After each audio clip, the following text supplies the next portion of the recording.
Argentina is a country that can give you everything and take you everything in one day. As an entrepreneur, this country is open for business. It's almost like it's too easy sometimes. I had ring camera videos of people naked. They know the camera's there and they're walking naked or stuff like that. Coming from Puerto Rico, every single regulation that some stupid moron can come up with, they will put in as a law. At the end of the day, what people want is just a safe, clean space, a quick response, and being taken care of. And when we can go the extra mile, we're gonna go the extra mile. We went to check the house and all the art was like turned around all over the house. They didn't want to recognize the hearts because they were shooting porn, bro. Things are gonna break like septic tanks, HVAC, all of that breaks on a Sunday night. It never happens on a Tuesday at 2 p.m. where you can send someone. I talked to my tax advisor and I'll leave Your that. tax advisor sucks balls. Okay, well,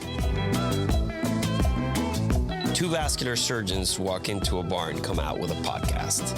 We are talking everything vascular and not. Welcome to the Life of Flow podcast. The following podcast is not relating to my teachings and work at Del Cedar Medical Center and is for entertainment purposes only. hello everyone. Welcome to the Life of Flow podcast. And today we are not talking DVA, we're not talking angios, we are talking short-term rentals and all the mistakes I made with mine and how Federico Zimerman came in from heaven and saved me from myself. Federico's going to share his story, his knowledge. Hope you guys enjoy. Vamos. Federico. Good morning, man. Buenos dias. Thank you for being here. Morning. Buenos dias and good morning. All right, guys. So for the audience, a couple of new things happening here in the back. One is that we are recording in New Braunfels, Texas. Beautiful So Texas Hill Country. If you don't know what it is and you've ever trash talked Texas, you could go screw yourself. Oh my God, you're starting really positive today. Great. Come to New Braunfels, get an Airbnb, and understand what peace is. Just looking at the trees in the back. We've had 24 hours of just bliss, really. The trees, the solitude, the pool, everything has been great. So please put it on your bucket list. Second, and super exciting, is that we have our first formal and official female co-host. So welcome to the show, Crystal Thank you for having me. Statsberger. Did I say that right? That was very close. I'm Thank not you. going to try to Oh, pronounce that close. last name, but thank you, Crystal. Yeah, thanks for having me. Crystal is not only a super cool chick, she's also the VP of operations for Hope Vascular. So she works with me on a regular basis, and she's got a pretty cool background. We'll have to do a show just about you one day. Oh, 'cause boy. You've got a crazy background, military, fighting. Oh, really? Oh, dude. Oh. Yeah. Somebody's going to Yeah, we've got a little you one ninja- day. ninja, Yeah, when you but say that's something. good. Yeah. Number one, your right hand, you have to be afraid of. Yeah. Because she has to be Good. able to tell you when you're fucking up. Yeah. Like, and you she knows need how to stop. She knows how to use guns. You do not. Yes. He's Yes. making me sound way cooler than I actually am, but I appreciate that. And anyway, with that said, welcome, Federico. We did the intro at the top of the show, but I think it's always good to give context to our listeners. So we'd love to hear a little bit of a summary on your journey, where you come from, what led you to wherever you're at now, and then maybe finalize as to why you ended up being a Airbnb guru, administrator, operator, et cetera, et cetera. Sure. I mean, it's been a fun journey. I'm from Argentina. Been in America. We're in Argentina. I'm from Buenos Aires. Beautiful. What team? What soccer team do you support? Boca. El Boca, Obviamente. che boludo. Sí. Porteño de Boca. So yeah, from Buenos Aires.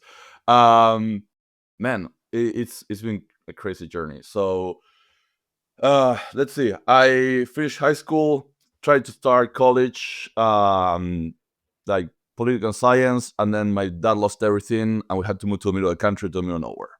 I'll try to make that quick. In Argentina or here in this? In Argentina. Yeah, no, I moved to America less than 3 years ago. So we were in Argentina. We moved to San Luis. Do you mind sharing what happened? Is it okay for you to open up on that? What happened with your dad? Man, Argentina is a country that can give you everything and take you everything in one day. And it's been extremely regulated for many years. With where it's difficult to do business, it's difficult to do anything, which is one of my reasons why I moved to America. Yeah, my dad had he was an importer of parts for I always forget I think it's called door closers in English, but it's basically a thing that closes the door automatically. He was doing that for a German company, and then there were some issues with imports in Argentina. Basically, he lost the business. And things got tough. I was 18. We left the city because he wanted to move to a quieter place, and there were less opportunities there, which wasn't a great move. And then I was 19. I was like, yeah, I'm going back to the city. That was like we were in like 12 hours from the city. I was like, I'm going back. So I went back to the city, started working like any job that I could. And then one day I was walking on a big avenue, and I saw an American Airlines office, and I had a resume in my backpack. And I was like, I'm gonna leave one. And the security guard grabbed it. I thought he would throw it away, but they called me like a couple of months later to start working in the call center. So I started in the call center. This is a remote job, so you would be in Buenos Aires. You would sit in front of this phone, and you would be kind of taking things because you learned English, I guess. You were bilingual at that point, so you could be part of a call center. Okay. Yeah, exactly. I We would say have my English was like pretty rough. massive call centers in Costa Rica, by the way. It's Yeah. a huge business. Huh. Yeah. Yeah. Yeah.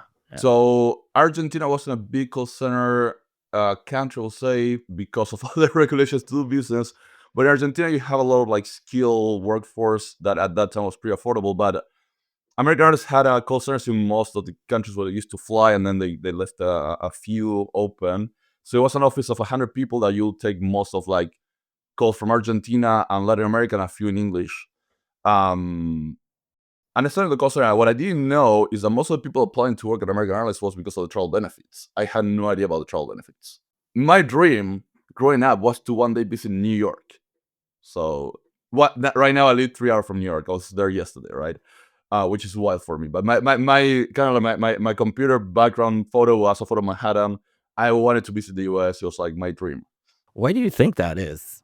Why do you think you had infatuation with New York City? Which is funny because we all have these little, things as a kid, right? That for some reason, some weird moment in life makes you just wildly, I wanted to go to the moon, right? I mean, that was my thing.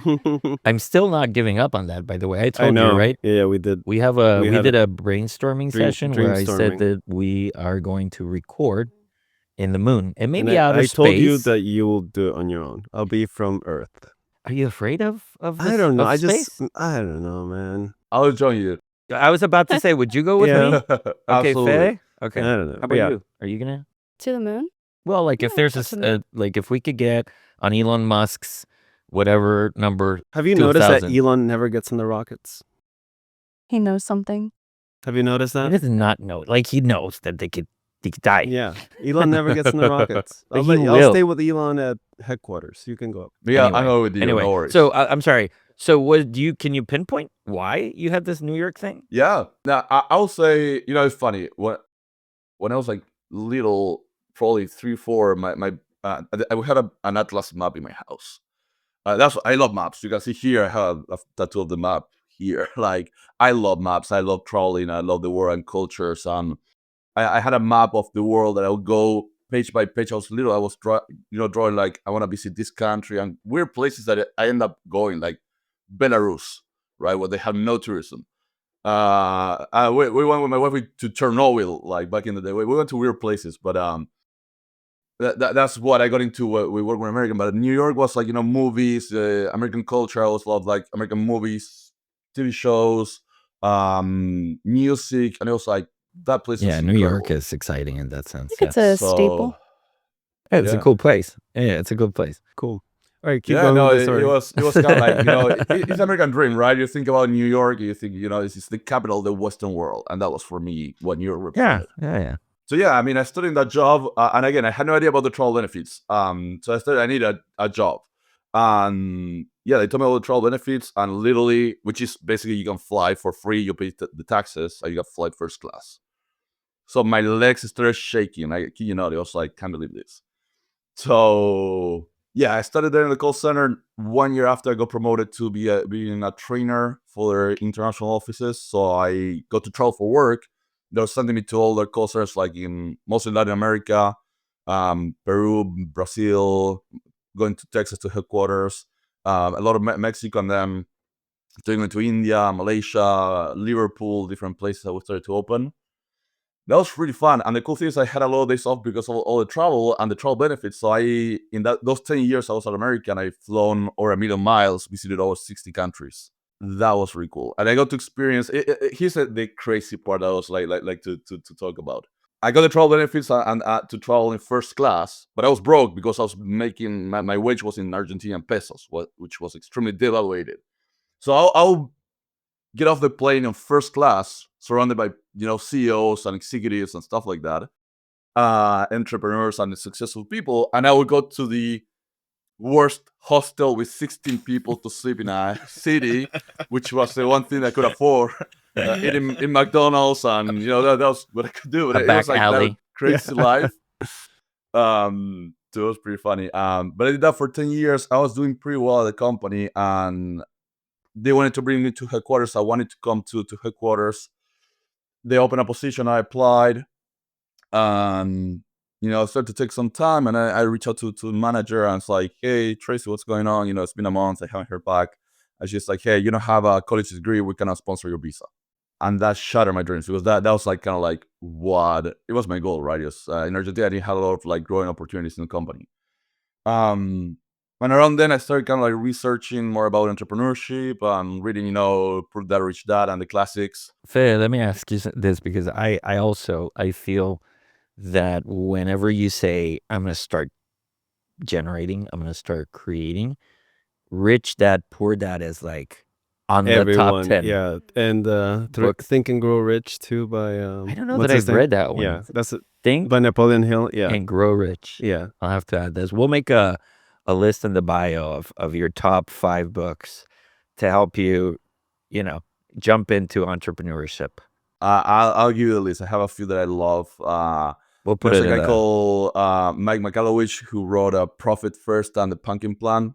Great Yeah. books. I think everybody should read those. Oh, the one I loved is also Owners Eat Last. I Oh, haven't from read Simon that one. Sinek. Very, very unfortunately untimely for me, because I was already like 1 year into operations and I had done some really dumb shit. Like, you don't get a line of credit from a bank and give yourself salaries. No. Like, that doesn't make any sense. And we did that. That's okay. So You anyway, live and you learn. That was dumb. Yeah. But anyway, Owners Eat Last. Well, but actually, if you read Profit First, you had to pay yourself first. That's kind of the whole thing. So you got to read that one. It's a great book, and it helped me tremendously. I'll have to read that one and give me some. Oh, it seems like you did that already. Yeah, I don't know, because I go back and I was like, no, it's not smart. Okay. Anyways, keep going, Federico. So you This were podcast will be an interrupting segment yeah. after an interrupting segment. Yeah, no. So I started reading those books. I was like, I want to start something. I was super excited. And that was like December 19. We went on a trip in March 20. No, so that's 2020. So 2021. What was COVID? I already lost track of time. But it was 2020. December. 2020. What is it? 2020. Yeah. Yeah. So yeah, we came back for the trip and COVID happened, right? Jeez. Uh, Working at an airline, like they started like laying off people. We didn't know what was gonna happen. And I was fed up with Argentina. Argentina was really mismanaged. Actually, my dad passed from COVID in October, so it was a mess. I wanted to leave. I have a few bucks saved. Like our last savings, I put it into a work and travel visa to Sweden, which was the only country I was taking work and travel visas. And the next day that I applied, they suspended the agreement. I lost all the money I put into that. It was like my last $600. So yeah, it was a rough time. And then a friend from American reached out to me. It's like, hey, Fede, you're good with like computers and doing things. And I have a friend. He also had a podcast with another guy, and they were doing Airbnb arbitrages of timeshares. He had a timeshare with Walmart, and basically he was able to sell all of the inventory left in last minute on Airbnb. So it was like with like 500 listings, all rooms in different timeshares. And he was like, he needs someone to take care of this. And I still was doing like a remote training for American. Can you explain, Fede, what is arbitrage? Yeah. So arbitrage is when you lease a building, an apartment, a property, or you have an asset that you don't own, but you can pay for that like a monthly rent and then put it on Airbnb and make an arbitrage in that difference. So I, for example, have one apartment in Fort Worth where I used to live and two in Omaha, Nebraska that I lease. I have a lease. I have an agreement with the building management with a pro with them that I pay rent, $1,700 a month. I put in on Airbnb and I'm making maybe 25, 3,000 a month, and I'm making the difference. So it's a lease that allows you to sublease. Exactly. Yeah. So, and then they were doing that with the timeshares. So basically, they had ownership with timeshares, and they were paying their room rate, let's say $100, and they were putting it on Airbnb at 150 to 100. So making that spread the difference. And I was like, I need something too. How much they're paying? And they were like $350 an hour. And that's not 350. It's $3.50. And that was Wow. good money in Argentina at the time. I was like, yeah, I'll do it. Hey, that's good money here. $3.50. Oh, 300 and not $3.50, bro. That's a Oh, okay. clarification. No, $350. I was Yeah, like, that's good money here $3.50. now. I'll Yeah. take that job. Jesus, $3.50 an hour? That's okay. $3.50. 50 Yeah. cents. And I need the money. It's like, let's do it in Argentina at the time. Inflation was 110% a year. Like money was worth nothing. I was like, I need it. So I started doing that. I started learning the Airbnb thing. Before that, I put one of my rooms in Buenos Aires in our apartment. We used to live in a very touristy area and it has spare bedrooms. So we did Airbnb that one. So in 2017, 18. So I kind of like knew how the platform worked. But I started working on that. It was like managing 500 listings at once. I started learning a lot. And I was like, okay, there's something here, right? And there's people who need help. And, Airbnb hadn't blow up like it did after COVID. And there was an opportunity for good property management. And I have friends that were working property managers that were not doing a really good job. So then this friend told me, hey, do you want to start like a partnership and we can start like leasing and subleasing properties here and then managing for other people? And we started that. And I started doing that 5,000 miles from America, right? I was doing all the operations, all the communication, scheduling the cleaners, all that from Argentina. And that was doing pretty well. And I talked to my wife. We were kind of like fed up with the whole situation in Argentina. And she happened to be, her mom grew up in LA and is American. So my wife is American, even though she never lived in the US. So it's like, there's a way to get like a green card here, which is tough because she didn't have a tax return or anything to show like, hey, you can bring me to America and support me. So with the money I was making with that business, I started putting in an attorney, an immigration attorney to get our green card. Took 2 years. And we got the green card October 2022. November, we're on a plane. We moved we landed in Miami with 2 dogs and a cat, drove all the way to Texas, and we moved to the DFW area. And then over there, just to make it quick, we grew that company I had with my partners to 70 properties, but I didn't like the quality that other properties that we have. And I started again with Blackbird, which is my current company. With better properties, I can have like a vision of, quality that is design, location, amenities. That started doing really well. I started partnering with people that had a presence online and they were raving about our services and our performance. Because one thing that I learned through American Airlines, I was a trainer for the tariff department that is kind of like revenue management applied to tickets. And American Airlines invented revenue management. And revenue management is the key factor on an Airbnb property, a short-term rental property, because it's a very unique type of product. It's highly perishable, meaning that any night that you don't sell, you can never sell it again. You have a fixed inventory because you only have 1 4th of July a year. And different customers are willing to pay different prices at different times. And the price is customer perceived value. It's not like a commodity where you say, hey, I know that a phone is around $1,000 an iPhone. This is like a wide range of prices. So I started applying what I learned at American in short-term rentals, and our properties were outperform the market every single time. And that started kind of like, give us a name in the industry, to the point that 3 months ago I just launched a business that only does revenue management for short rental property owners. And in that journey, kind of like to close a little my background, I started partnering with friends. So I was in Texas. We moved to New York, and here I have some friends that we're doing investments where we raise capital, we buy properties, we flip them, we put them on Airbnb, I manage them. So we have around 10 properties now that we've done that, including an inn with 5 bedrooms, with a restaurant bar that is just open. So, it's been less than 3 years I've been in America. I have different businesses. I was able to, buy properties, open a restaurant, 2 businesses in the short rental industry. It's been amazing. I love this country. So, Yeah, that's one thing that people who were we talking to yesterday? But I don't think Americans realize the power that America gives you as an entrepreneur. This country is open for business. What you have to, I think, it's almost like it's too easy sometimes, and that could get you into trouble, because you can walk into any bank with a business plan made of 3 pages that you built on ChatGPT, and some projections, and the person behind that desk may just say like, "Hey, this sounds like a good business. I'm going to give you a credit line." Yeah. And it's just substantiated on nothing, right? I mean, so worst case scenario, which is pretty bad, but you can Chapter 11, right? You can just say, "I'm bankrupt. The business didn't work." But the ease by which you can get capital in America is crazy. And I But say also that like it the comes at lack. the risk that every time you make more money, guess what? They want to give you more money. And the way that America catches you and grabs you is that you're like, "Oh, I'm making more, so I want that car." Mhm. Guess what? You walk into Porsche, and they're like, "Sure, here's a $250,000 car. You could drive it out right now.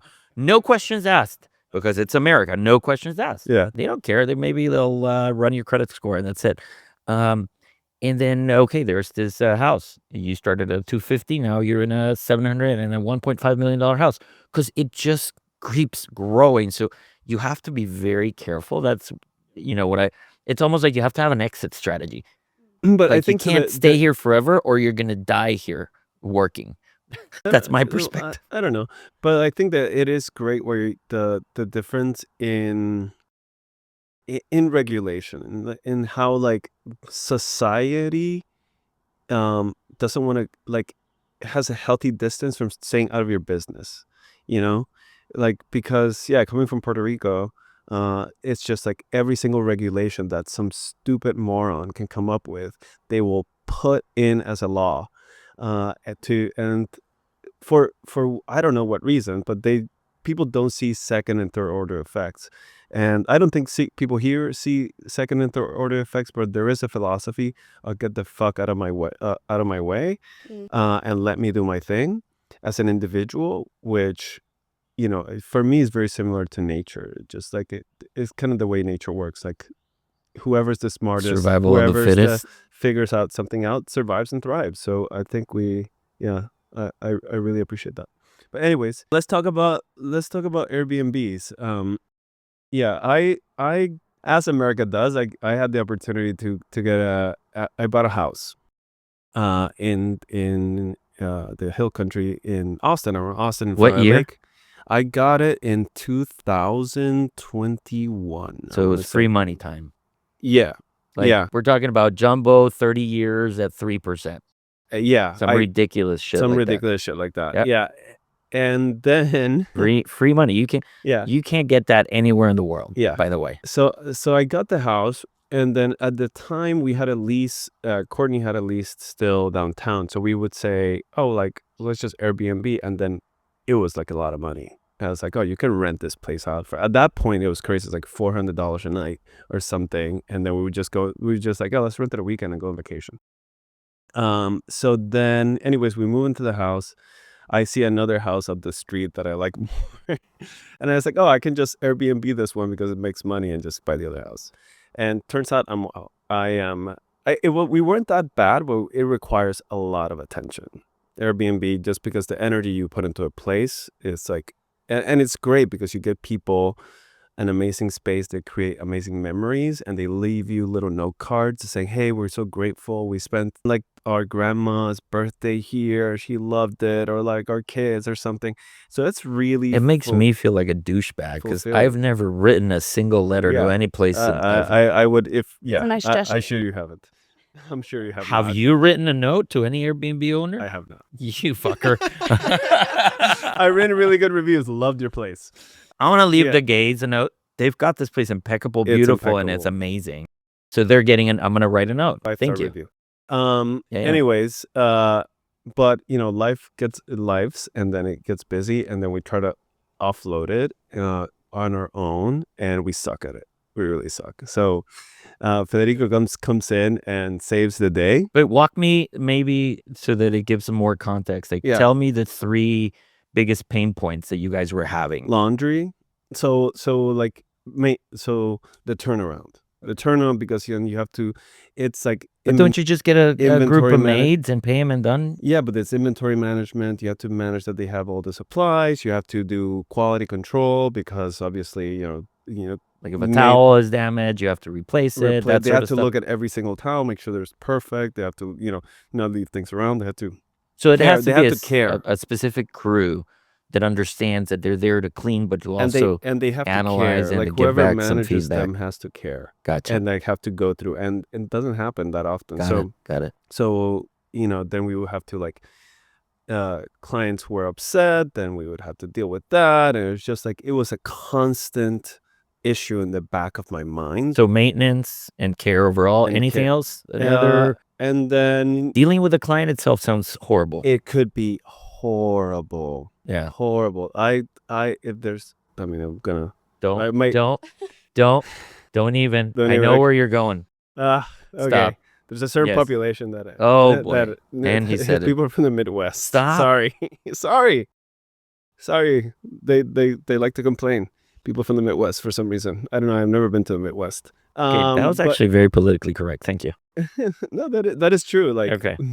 Anyways, You suck, Midwesterns. I do a little business in the Midwest. I love my Midwesterns. yeah, I'm sure you do. We love you. I want to go on the Yeah. record. Yeah. Say, boy, my grandmother's from the Midwest. I love her. Everybody there is awesome. Yeah. Keep giving me business. Yeah. There's far more many metrics that go into managing a healthy Airbnb than I would have ever imagined Yeah. just after watching some of your interviews. So I imagine if you don't have a management company that's processing that for you and it's a new business venture, then Yeah. Yeah. It's great to learn about business because I had never really ran a business. So I'm very grateful that I did it because then it's like, oh, let me look what the fuck's a P&L. Okay, let me like go on this YouTube channel and learn about this. And, so you do a lot of learning. And for that, it was great. And I think I grew from that. Like it will test your relationship. Courtney led Oh, yeah, sure. a bunch of like fights over the pool heater and over towels and stuff like that. And it was really helpful for us to like learn how to deal with conflict. And I was like, and then we're like, this is just a fucking Airbnb. Why do we care? But at one point I found that I was looking for someone. I need to offload this. And then through Courtney and then through Cassidy, we met Federico. So that's been my Airbnb journey. Tell me All right, so everything I did. how do you tell me fix- yeah, everything I did wrong, exactly. Federico? Pick on him. Yeah. No, listen. Why Puerto Ricans should not be owners. Yeah, exactly. No, you did a great job. And for me, my favorite clients are the clients that did it, learned it, and know the pain points and how difficult it is, right? Because I feel that you appreciate what I do even more. It's just a matter of you gotta be on top of it. Airbnb, as a business, an industry, is becoming more and more professionalized every single time because now you have large property management companies and you have a lot of people investing. You have private equity. You got into short-term rentals. So design is extremely important. the guest experience is extremely important. The pricing, the revenue management, the operations, all of that is very important. And sometimes, it's okay, I found a cleaner. They're doing the job. Changing cleaners is a pain in the ass. But sometimes you got to do it, right? So, like, that's the one thing that we did. You're paying a lot in laundry. So, okay, let's fix that because that's like a lot of money is going to laundry every single month. So, let's find cleaners that can do laundry, pool, and everything, and like a similar price without by paying something extra. But overall, I mean, the property's doing great. You have great reviews. It's just, continue working on the consistency and being on top of it. But that's the main thing is there's a lot of Airbnb gurus out there that tell you, oh, this is a passive investment. You do this as a passive. It's passive if you offload it to someone. Otherwise, you're going to be involved. You're going to be calls. I'm going to tell you something. I've been doing this for many years. It's like things are going to happen. Things are going to break, like septic tanks, HVAC. All of that breaks on a Sunday night. It never happens on a Tuesday at 2 p.m. where you can send someone. It's always like in Christmas. Thanksgiving, like we literally send a message to our awful guests on Thanksgiving to be careful with dumping grease on the drains because it's like statistically it's the number one day on plumber's calls in America is Thanksgiving. Fat Americans and their shitty food down the drains every Thanksgiving. We like stuffing, mashed potatoes. Yeah, other than another message that we send like all of our guests, 4th of July, please don't, use fireworks in the house. Yeah, because what do you do? Like when you fry a turkey, there's like 10 gallons of oil that have to go somewhere. Dude, first of all, don't fry a turkey. Oh, you have to. Dude, okay, wear a hazmat suit.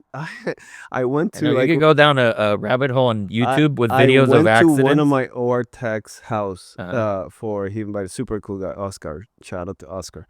And he's like, oh, we're going to fry a turkey. I was like, oh, I want to have this American experience. It was raining, brother. And he was like burning hot oil while it was pouring rain. That doesn't sound right. The thing is, Oscar, brother, like we don't need turkey this bad. Anyways, don't fry a turkey. Wait, well, how was it? It was delicious. Okay, there you go, Oscar. Keep risking your life for that turkey. For the perfect bite. Oscar, give me a call. Here's the thing.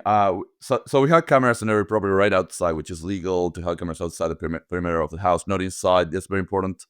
I have with my team, we did what is called the camera challenge. I wanted to keep them motivated to kind of like monitor the cameras, what's going on. The amount of things that we see on the cameras of people outside is like, you cannot believe it. So yeah, it's just like, here's the thing. You're dealing with people that are on vacations, they're having fun, they're drinking most of the time, and people do stupid things. That's a reality. So yeah, like things break, people are in a new environment. Yeah, I had ring camera videos of people naked that, we deleted them, but, it's just like, they know the camera's there and they're walking naked or stuff like that. You know what? It was really weird, like a interesting story. We went to check the house, and all the art that was on the wall was like turned around, and it was like on all over the house. Huh? And I'm like, what the hell is this? They didn't want to recognize the hearts because they were shooting porn, bro. Wow. Yeah, and then my neighbors might like have this like really Catholic neighbor. It's like there's this young lady and this gentleman, and they were just like taking naked pictures all the time, and I was like, really, Willie? You shouldn't look into my property. Yeah. Oh, Willie knows what's going on. Oh, Willie knows. Yeah, shout out to Willie. Yeah. Did you find the video? No, I didn't. I should have looked for it. How the hell do you find one video in like the billions of porn videos that exist in the world? You can't. It's hiding in some OnlyFans. Yeah, exactly. So tell me a little bit about how it works when you onboard a client. What's the process to decide? How do you vet? Are these people I want to work with? Is this property to the level that I want to work with? Do you fly in? Do you, do you have to personally look at the property and personally interview the staff that are going to have working? Like how hands-on, how is that whole process of onboarding? Yeah, so it's interesting because I developed my model to be remote, but I still visit the properties. But I have a whole system developed where the first is the first interview, right? It's like, where are you at with your property, right? What are the pain points? What's going on? Let me understand what's happening with you and your investments. and let me see if we're a good fit for you and you're a good fit for us. Like, is this a property that fit in our portfolio? And then can I bring value to you? Because if you tell me, hey, I want a property manager, but I want to keep messaging my guests and talking to the cleaners, then you don't need a property manager. And it's just going to be difficult because you're going to be in the way, and it's going to be difficult for everybody. And you're going to feel like you're paying for something you're doing yourself. So the idea is if I hire you, you essentially want me to be out of the picture. You say I'm taking the reins, and you just have to trust that I'm going to deal with everything. Yeah, and there are certain things that we still have the property owners to do. Like, for example, we ask the property owners to still keep their accounts with any recurrent services, pay their taxes. There are a few small things that they keep. We can manage like the lawn care contact, but they can't have to be on your name, or the trash pickup. But we can help you finding vendors and stuff like that. But the idea is that we handle the main thing, which is guest communication, maintenance, cleaners, pricing, cameras, the listing, the distribution, the contact with Airbnb. If there's a problem, we handle all of that. So yeah, in that interview process, it's like understand where you are at, how you fit in our portfolio, how do we fit in your life as a solution, and like also seeing if what is the property doing and how much more we can bring as well, because I want my search to pay for itself. So it's like, okay, let's see how you've been performing and do we have room to grow, right? If that's what you're looking for. Some people, they're like, I just want to take it off my plate. I'm happy to pay whatever it takes. And other people are like, show me how much we can make. We can do that analysis and get some projections based on that market data and our historical performances. So after that, the onboarding is I send a form that we need information about the property, the logins.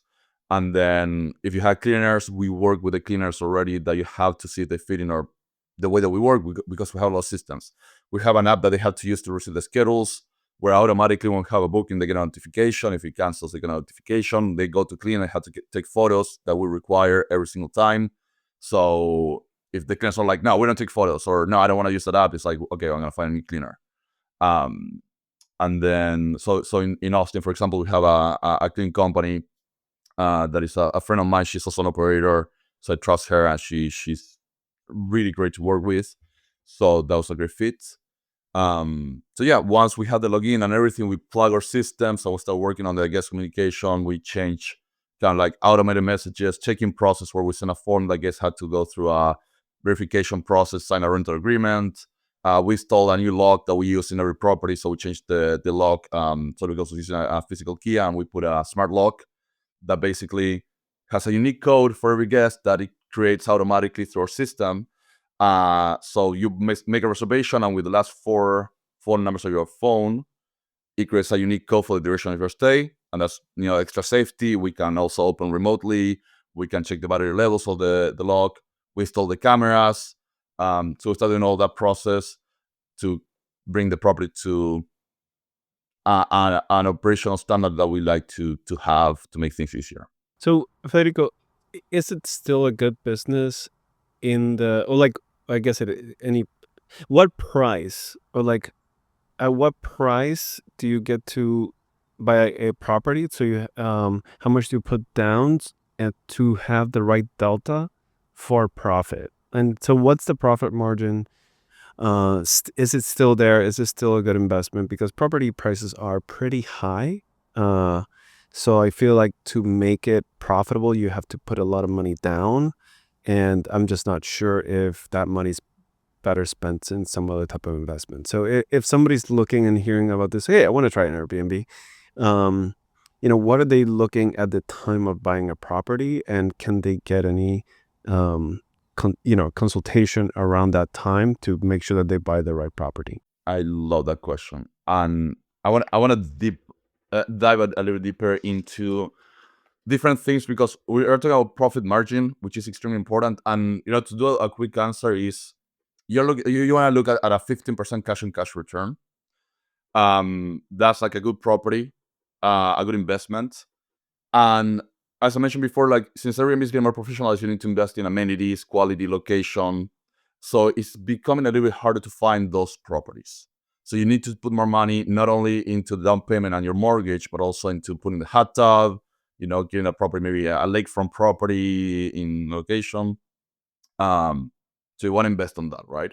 But then the other question is, what is your goal with that investment? Are you looking for just max profit? Are you looking for appraisal of a property, a real estate deal? Because that also is going to change where do you put your money into the renovations. Because a lot of the amenities you may add into an Airbnb may not raise the appraisal of a property compared to maybe like renovating a bathroom gives you the lower ROI in terms of like average nightly rate, but it gives you the highest, maybe one of the highest for an appraisal if you want to do a cash out refi. But then the other question is, what is your goal with investment? I have a lot of, talking to your audience, I have a lot of clients that have high paying W2 jobs, and a lot of the investments that they're doing are for tax benefits. So I'm going to ask you something. Are you familiar with the STR loophole or accelerated depreciation? I've heard about it. I have not implemented it. I talked to my tax advisor, and I'll leave Your that. tax advisor sucks Hey, balls. okay, well, so I have not done it, but I am very interested in doing that. So especially this educate me year. on it. Yeah. What is it about? What's So disclaimer, this is not tax advice. So This is not anything advice on any type of investments. anything. We are idiots. I am an idiot around money. Do not follow any advice I say. Keep going. So the STR loophole is something written in the tax code that basically, and again, grab this web page just on how I explain it. But when you're doing your taxes at the end of the year, you're gonna put your assets, and the depreciation of the assets are gonna go as a loss in your or a deduction in your tax return. If you have a property that is generating active income, and a long-term rental is not active income; it's passive income, like a stocks. But a short-term rental is considered active income. You can depreciate 17.5 years at once. And right now it's at 100% because that percentage kind of like changes how much you can depreciate. So basically, instead of like paying, I don't know, depending on the price of the property, and it's a calculation that you need to do, which there are different ways to do it. A lot of people hire a company, they send an engineer to do it. There are services that you can do online. If the property is less than, I think, $1 million or $2 million, you can do it online, which you go to a website, it's an app that you buy, and you put like, I don't know, square footage, material of the floors, the walls, and stuff like that. And it's gonna make a calculation on the depreciation of the building, because basically land doesn't depreciate, right? So the value of the property, how much is land, how much is the building depreciates, and then out of that you can again depreciate 17.5 years at once. So instead of like paying $50,000 in taxes, you put the money into buying the short-term rental, and you do depreciation. You have to have a stay before the end of the year, and that goes against your taxes. So again, a lot of my clients, what they do is, instead of like paying a lot of taxes, they're buying an asset that is generating income. Maybe the profit margin is not the goal here, but it's just getting an asset with that money that will go to taxes. And it's great. I've done it myself with some of my properties. It's great. Do you ever run into a challenge when you're onboarding a new client? It sounds like the need for flexibility is important. I think about, you're talking about renovating a bathroom versus another area, or even with an Airbnb. I could imagine someone saying, well, I don't want any pets in my home. What does that look like when you're trying to help explain what the ROI is on short-term rentals? I love that question. And what we do is, I wanna get you to where you wanna be, but at the same time, I understand, and I tell this to my team all the time. We're dealing with two of the most important things that people have.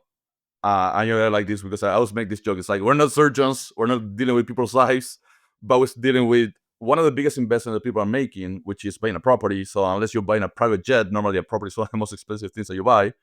And with our guests, we're dealing with their time, and we cannot refund time. That's literally the most precious thing that someone has. So it's a big responsibility. I want to advise you, but also understand that, again, what is the background of your investment? That's why I asked that in the initial interview. Is this a passion project? Is this what you're going to give to your children when you retire or when you pass? Is this your retirement plan? Is this just a tax benefit, strategy?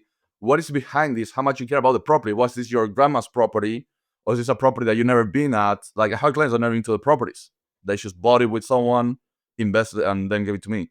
So it's like, what is going on with the property? What's your, how comfortable are you with things? And then explaining, okay, if you're having like valuable furniture that you love in the property, maybe pet friendly is not the best idea, but pet friendly, this is the ROI. And we do like the best way to do it is I show the number one number, so you know how much more we make a property pet friendly, or how many more bookings we have, occupancy, how much more money we make in pet fees because we just selling $5 per pet.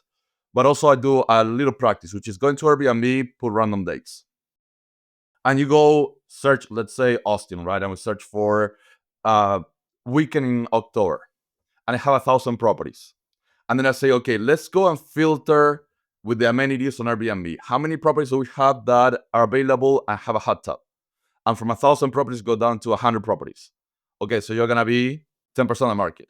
What happens if we do it a hot tub with pets? We go to 50 properties. So now you are really niching down into the most desirable amenities, because we know that, people in our age, kind of like our generation is a lot of like dinks with pets, and they want the hot tub, and that's the most preferred amenities. And I show like, listen, this is a property I took for management. They didn't have a hot tub, they didn't have pets. This is what happened after we put pets and hot tub. And you can see the difference is incredible, right? So I always tell my clients, it's like, I want to help you in your strategy and your goals. And I don't want you to spend money in things that are not worth, unless you want to do it because you like it and you want to do it. But if you want to know where to put the money into, a return, this is what we're going to do. I'm not going to tell you, hey, paint the wall because it's going to look better in the photos if that's going to bring more bookings in the beginning.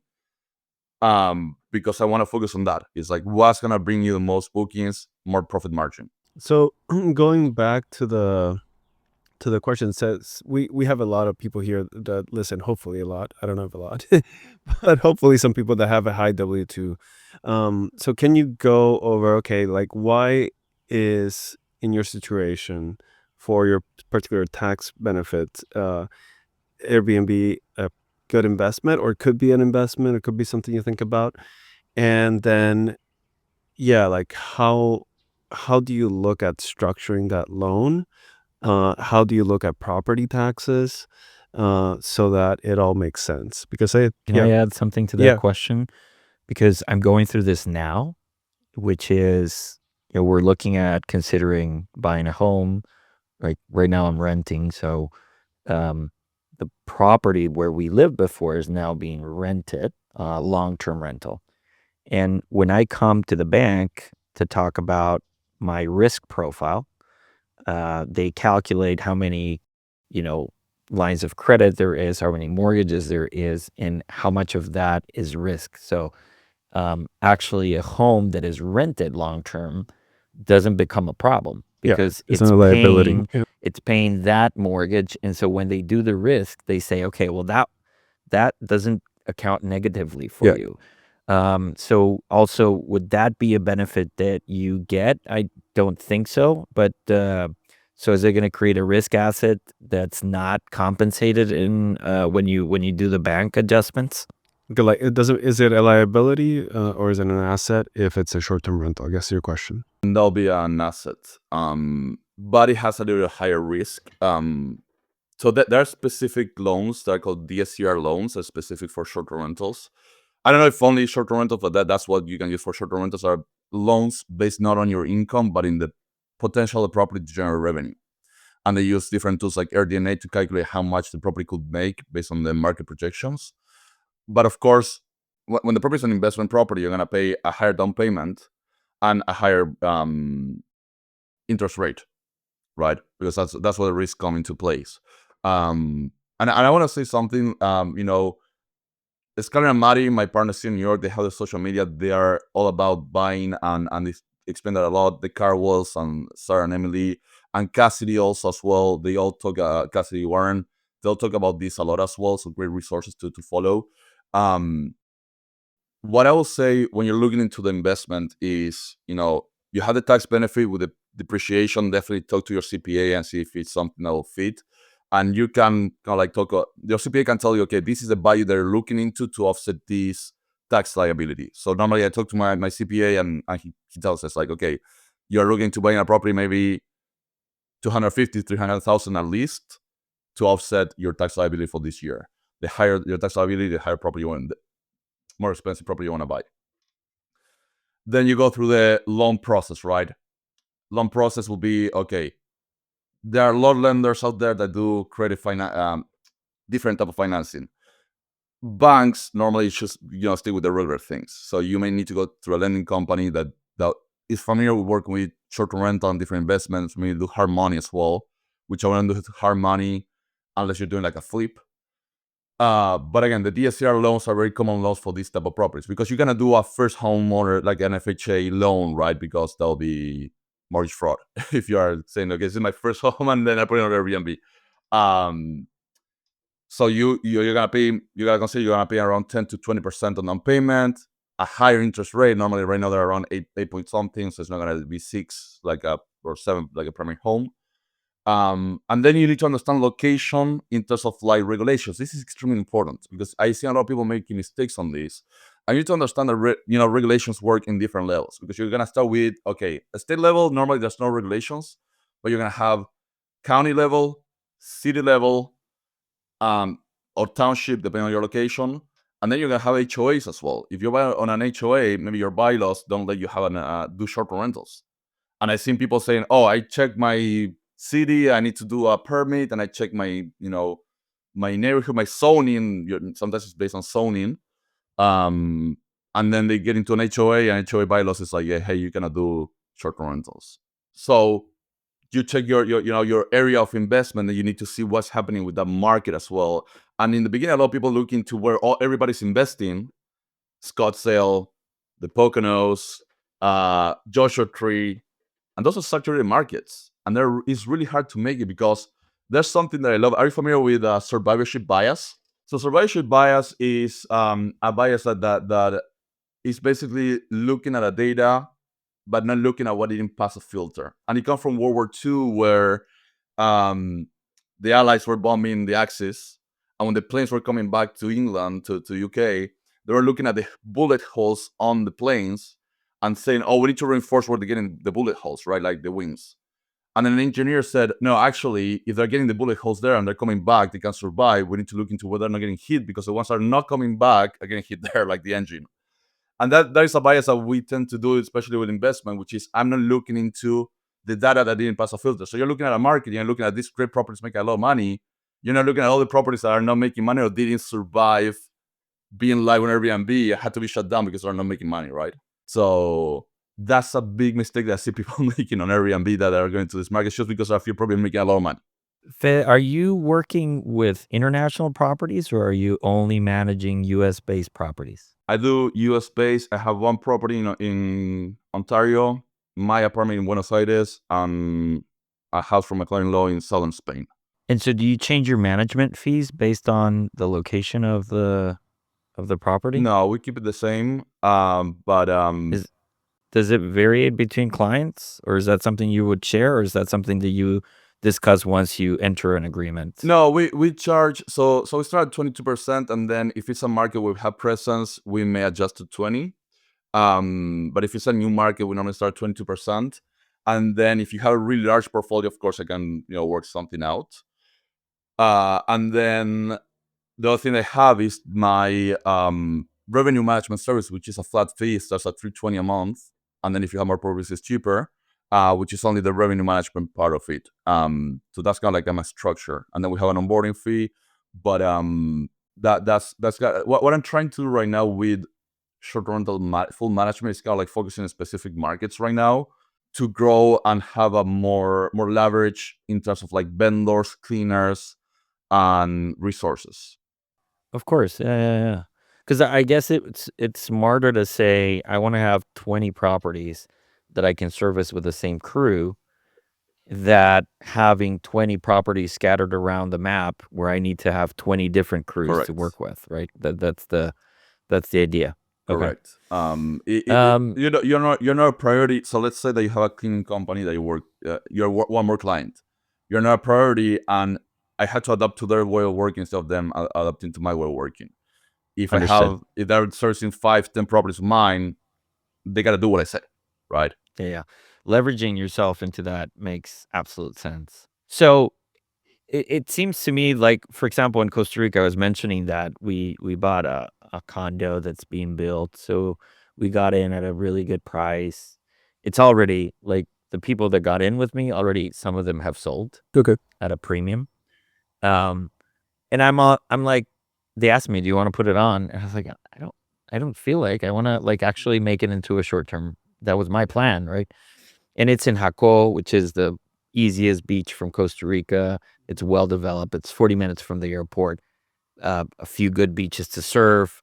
It's also a little party town, so there's a lot of bachelor parties and shit happening in that area. So I think there's a lot of movement. But what happens also is there's some huge property management entities that are local to the area.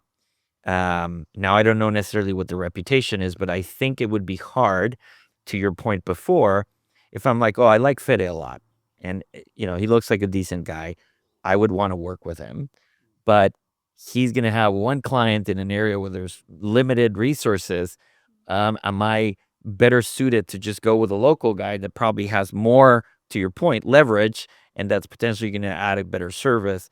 And for you, I think there comes some degree of honesty where you say, listen, I'm happy to help you as a friend, but the reality is I'm focusing here to create my leverage. So these scattered places are not necessarily of my interest. Yeah, but how so, Fede? So I So guess would you to turn that question. down? Are you going to turn me down, dude? So here's the thing. It depends. We will need to see what is availability of cleaners and service in the area, because we know how to find people in the US. What I can tell you is do a lot of shopping around, even with myself, to see who's the right fit. The way that some clients are not the right fit for me, I may not be the right fit for certain clients. There's a lot of models. You have like your huge. So I'm gonna give you a few examples. You can work with a co-host where you gotta do it together, right? As a lower fee. You have property management companies that are really large, and what they do is they take your property and you don't see anything. You don't see any Airbnb messages. You don't have your account. They take the money in a trust account. They deduct expenses and send you the earnings. I have kind of like a blended model because I feel like I grew based on referrals, trust, and transparency. The way that I work is you keep your Airbnb account. You have access. You can see the messages if you want to. You get the payouts. I invoice you at the end of the month, because also that's if I take in money as trust account, I should be a real estate agent, and I'm not, right? But in a lot of states, to take money on behalf of clients, I should be.